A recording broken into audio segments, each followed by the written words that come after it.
My name is Linda, and I never thought I would be the kind of woman who would ruin her own marriage. But here I am, writing it all out because pretending it didn't happen only makes it worse. I met James when I was 24. At the time, I had been through a few short relationships with men who were unreliable, exciting in the beginning, but who always left me feeling unsettled. James was different. He was steady, serious, and thoughtful. He had a quiet kind of confidence that didn't need to show off. He was the type of man who always paid his bills on time, always kept promises, and always thought ahead. At first, that was exactly what I wanted. In fact, it was what drew me to him. He made me feel safe. He made me feel like my life was finally on solid ground. When he proposed 2 years later, I said yes without hesitation. We married when I was 26, James 28. We moved into a small house together the same week. I still remember the smell of fresh paint on the walls that first night and how we laughed as we ate takeout on the floor because our furniture hadn't arrived yet. James put his arm around me and said, "This is ours now. We'll fill it with memories." And we did. For the first few years, life felt good. We both worked hard, he in finance, me in a marketing firm, but we made time for dinners together, weekend walks, and the occasional short trip. Nothing extravagant, but enough. I told my friends I had struck gold, a husband who was loyal, careful, and solid. By the time I turned 30, though, the shape of our marriage had started to change. James had always been cautious with money, but the older he got, the more serious he became about it. He tracked every expense down to the dollar. If I bought a new dress, he would glance at the bank statement and ask if it was necessary. If I mentioned a vacation, he would open his laptop and pull up spreadsheets showing our savings goals. We weren't struggling. In fact, we were comfortable. But James lived as if disaster was always waiting around the corner. At first, I brushed it off as just part of who he was. But over time, it started to feel like I was living inside a cage built of budgets and future plans. The years kept passing. By year 7 of our marriage, I was 33, and the safe stability that once felt like gold now felt like weight. Our conversations were about retirement funds and home maintenance. We still loved each other, I think, but the spark was gone. I began to feel invisible. It was around this time that Jake entered my life. Jake was a new hire at my firm, about 4 years younger than me. From the start, he was everything James wasn't. Loud, confident, and full of energy. He cracked jokes in meetings, complimented people on their ideas, and made work feel lighter. When he complimented me on a presentation, I felt noticed in a way I hadn't in years. At first, it was harmless. We started having lunch together once in a while. A sandwich in the cafeteria. Nothing serious. But over weeks, those lunches became routine. Jake asked about my life outside of work, and I found myself telling him things I hadn't told anyone. I told him how James monitored our spending, how I sometimes felt like a child being supervised. Jake would shake his head and say, "You deserve more freedom, Linda. You're smart, independent, you shouldn't feel trapped." Hearing that felt good. Too good. By late spring of that year, 7 years into my marriage, I realized Jake was becoming more than a coworker to me. He made me feel light, fun, attractive. He looked at me in a way James hadn't in a long time. Still, I told myself it was just friendship. That lie didn't hold for long. The first time something happened was in May. We had stayed late to finish a client presentation. It was past 9 when the office finally grew quiet. I was tired and frustrated, venting about James's strictness, when Jake put his hand over mine. I should have pulled away. I didn't. One moment turned into a kiss, and in that instant, the line I thought I'd never cross was behind me. When I got home that night, James was already asleep. I lay next to him, my heart pounding, telling myself it had been a mistake that would never happen again. But it did. Over the next 4 months, Jake and I slipped deeper into an affair. At first, it was small things, extra long lunches, lingering touches. Then it became late nights at the office that weren't really about work. By June, we had met outside of work twice, pretending it was business. By July, hotel rooms had entered the picture. The affair stretched through the summer. May, June, July, and August. 4 months of living a double life. During the day, I was James's wife, coming home to the man who thought our marriage was intact. During stolen hours, I was someone else, someone Jake made feel desired again. James noticed changes, of course. By mid-July, he had started asking why I was home so late, why I was on my phone so much. At first, his tone was gentle, almost concerned. I brushed him off with excuses about work stress. When his questions grew sharper, I snapped back, accusing him of being controlling. And because guilt makes you defensive, I even convinced myself my anger was justified. But James wasn't stupid. By August, I could see doubt in his eyes. He didn't press too hard, but he was watching me in that quiet, unsettling way he had. By the end of that summer, my marriage was already hanging by a thread. And though I didn't realize it then, the decisions I made in those 4 months would destroy everything I had built over 7 years. September rolled in with the first cool breezes of autumn, but inside my life, nothing cooled down. Jake and I were still meeting, still hiding, still playing with fire. What had started as an occasional stolen hour had turned into a routine. Once or twice a week, we would find a way to be together. Lunch breaks stretched longer. Evenings at the office became excuses. By this time, my lies had grown smoother.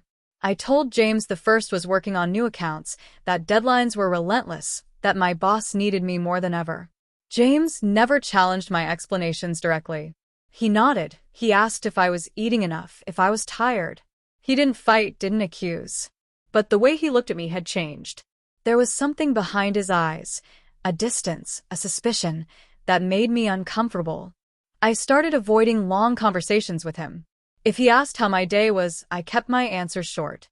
If he offered to help me with something, I brushed him off. The more time I gave to Jake, the less space I left for James. October was when I first noticed James had stopped asking questions. At first, that felt like relief. I thought maybe he had accepted my stories, maybe he believed me again. But in reality, his silence was heavier than his questions had been. He came home from work, ate dinner, and spent his evenings quietly on his laptop or reading. He didn't push, didn't confront. It should have calmed me. Instead, it made me nervous. Jake, meanwhile, was impatient. He started suggesting I should leave James. "You don't have to stay trapped in that life, Linda," he would say. "We could start fresh. Imagine it, no hiding, no sneaking around."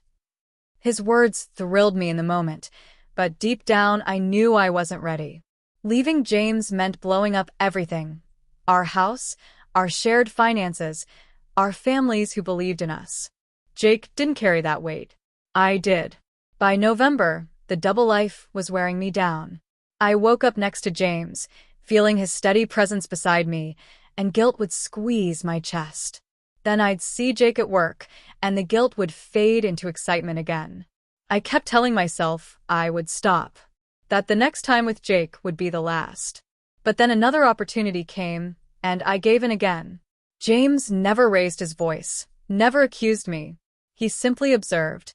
One night, I caught him watching me as I typed on my phone.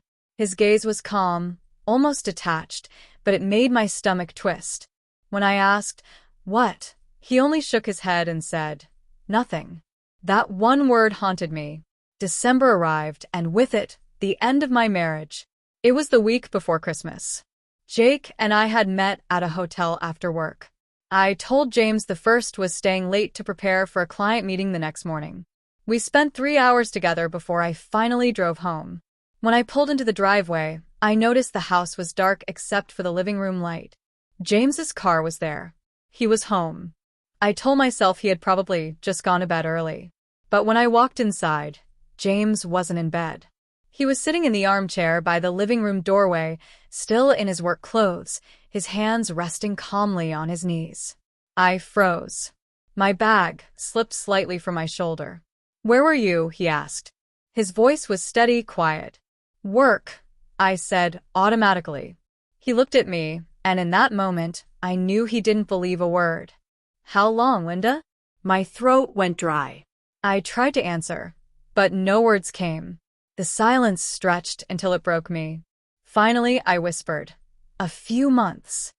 He didn't shout. He didn't demand details. He just nodded slowly, as if confirming what he had already known.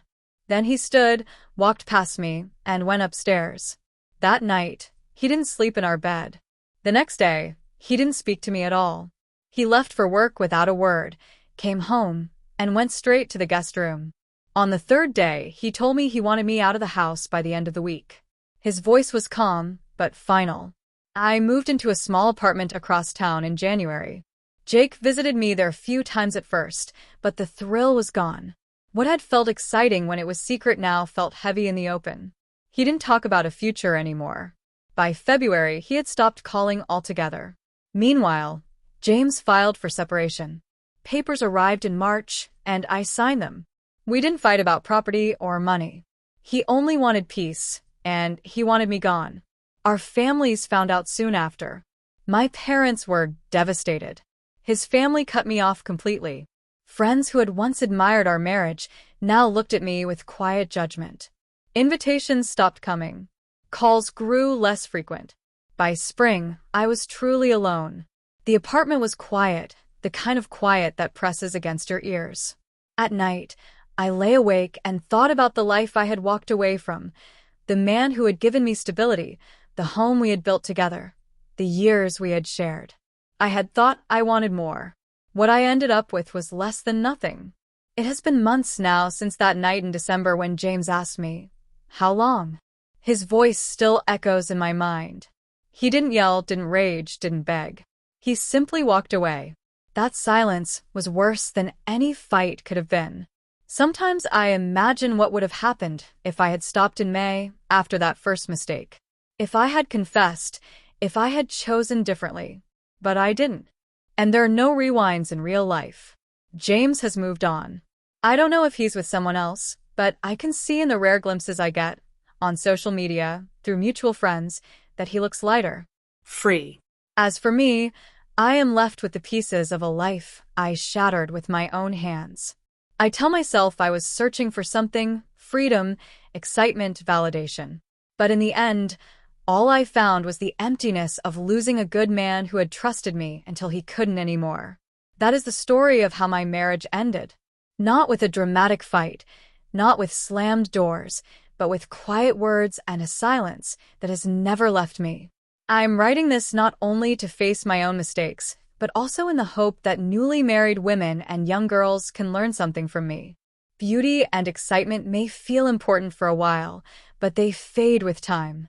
What truly lasts is your family, your home, and the trust of the person who stands beside you. I lost all of that because of my choices. And now, I want to leave you with one question. If a wife like me were yours, what would you do? Would you forgive me? Or would you walk away the way James did?